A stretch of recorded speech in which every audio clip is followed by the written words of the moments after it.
see Detroit, baby, we out here. You see what's going on. We activated. We ain't playing no games. Your first time going to prison, not the juvenile, but your The first prison, prison experiences. Man, what was it like going through that transition and walking through Jackson for the first time? Gotti! Hey! Hey, what up? Woo! Oh, you here? Hey, God. That's how it was. But I didn't go through Jackson. I went through Riverside. Okay. You feel me? Because I was Riverside, under 21. Right. You know what I'm saying? So I went to Riverside, but it was the same thing. Just a smaller and younger crowd. You feel me? So you saying it was more of an invite. Yeah. The homies and people in there from the hood, like, you gotta think, you gotta listen, you gotta go. Let me go back. I started at 13, bro. You hear me?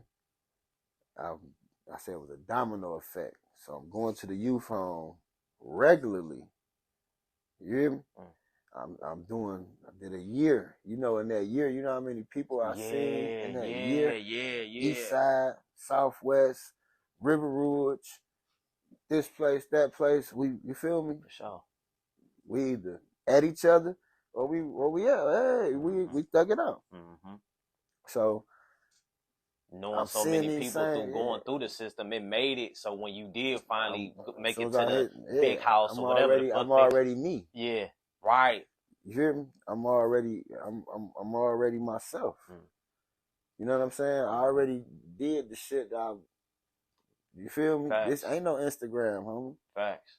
You feel me? Facts. You know what I'm saying? I'm coming in. Welcome. You feel me? Nigga, where's the shank? And give me a knife. Get me together. And give me some weed. That's how I come to prison. Not even bragging. That's because it ain't nothing to brag about. Know that. You know what I'm saying? But you asked me a question. For sure. I'm just telling you how my introduction was. It was,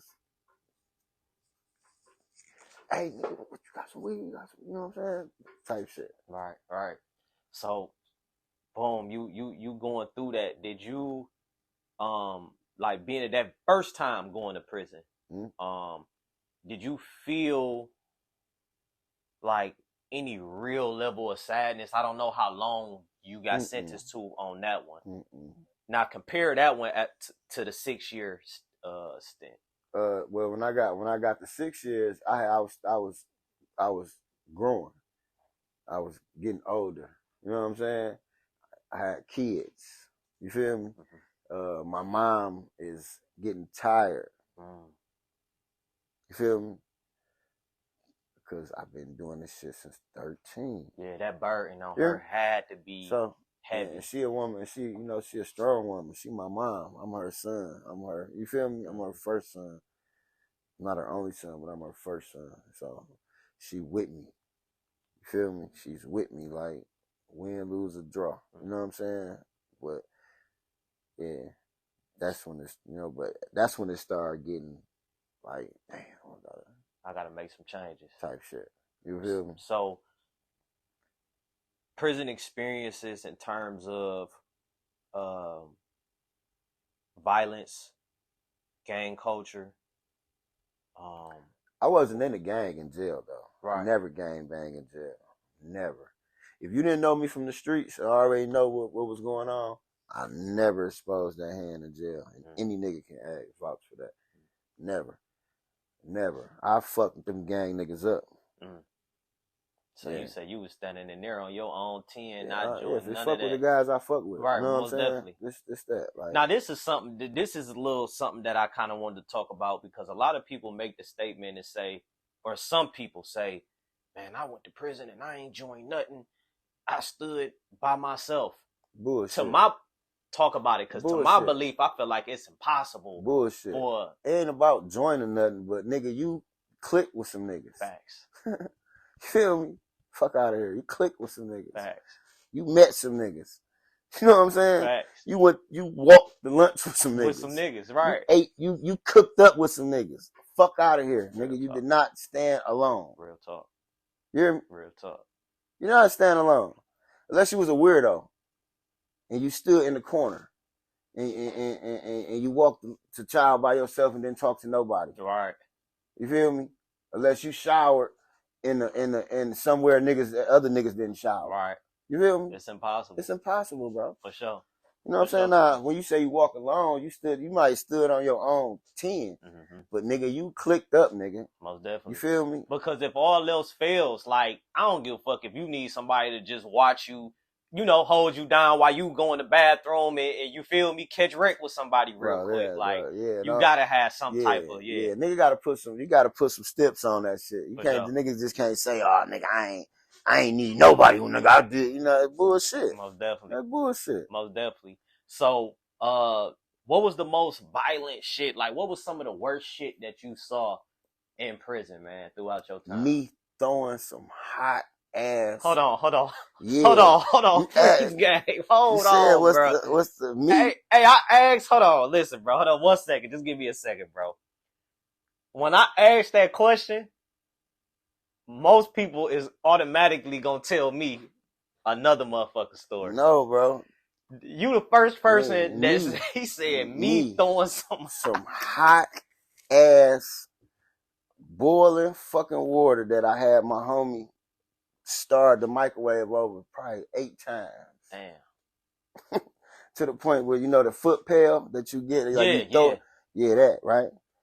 That bitch had sugar, bergamot, you know, that's the blue grease. You feel me? That's your hair grease. For your hair, sugar, bergamot, nigga, probably some oatmeal was in there. You feel me? Just throwing some shit at, right? Boy, that shit was bubbling. I burnt myself too, because when I went to throw it, it was so hot. You know, it's kind of like not melted, but it's folded. It's kind of loose. Shit. So it got me too. So I didn't really get the nigga the way I wanted to get him, but I got his bitch. Damn, what was the circumstance around that situation? They broke in my shit. Broke in my motherfucking in my locker. You know what I'm saying? Yeah, broke in my locker. Tried to say the motherfucker he lost his key. You feel me? I lost my key, but really nigga laid to play. You know what I'm saying? Laid to play. Motherfucker gave his man the key, let him come in there, and the nigga peeled my motherfucking locker back. You know what I'm saying? So I peeled this goddamn skin back. the crazy way. You know what I'm saying? Yeah. Straight up, man. Straight up. That shit. That nigga grabbed his shit, and that shit was like leaving with his hand. You feel me? Damn. But if I wouldn't have bought it so long, I would have been able to really hit his ass, but I would have caught a case. You know what I'm saying? I would have, you know, so it happened the way it's supposed to happen. Right, most definitely, man. But the first person to come on there, man, and say the craziest story or, you know, thing in prison that he saw was something he did. Yeah, I did that shit. Not something nobody else did. So that's for the record. And that ain't, and like he been saying the whole interview, we not necessarily glorifying, but we just stating facts of experiences that, you know what I mean, people went through in life that make them who they is today, type shit. So that shit, Nick, hey, but that shit cost us though. That shit cost us. They took the microwaves. And bitches, man, they took the microwave. Niggas was mad as hell. You know what I'm saying? We gotta live out the hot water thing, the little tap. Yeah. I have to use that bitch so many times it ain't hot no more. So niggas was mad, but yeah, that was one of them. You know what I'm saying? So you say during that time, during that 6-year time, that's when you start growing. That's when you kind of start putting life into perspective and stuff. Yeah. Cause my mom, like I say, bro, not even just my mom, my sister, my kids, you feel me? But me and my mom, we had our own personal conversation. You feel me? And she told me she was tired. She was tired of coming up that road. She was tired of white folks feeling on her. She's tired of taking her shoes off. She was tired of just being, you know, degraded. You know what I'm saying? And then, like, you know, she's seen some shit too dealing with me. You feel me? She had me in level 4. I'm in the hole. They got me shackled with a leash on me, walking me like I'm a fucking dog. She seen that. You know what I'm saying? She ain't like that shit.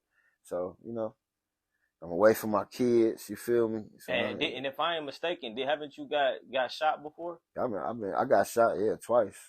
I shot myself one time, and then I got shot. So all of those experiences she done witnessed, it definitely was time to make a pivot and start reevaluating shit. I just gave her my word I was through. Right.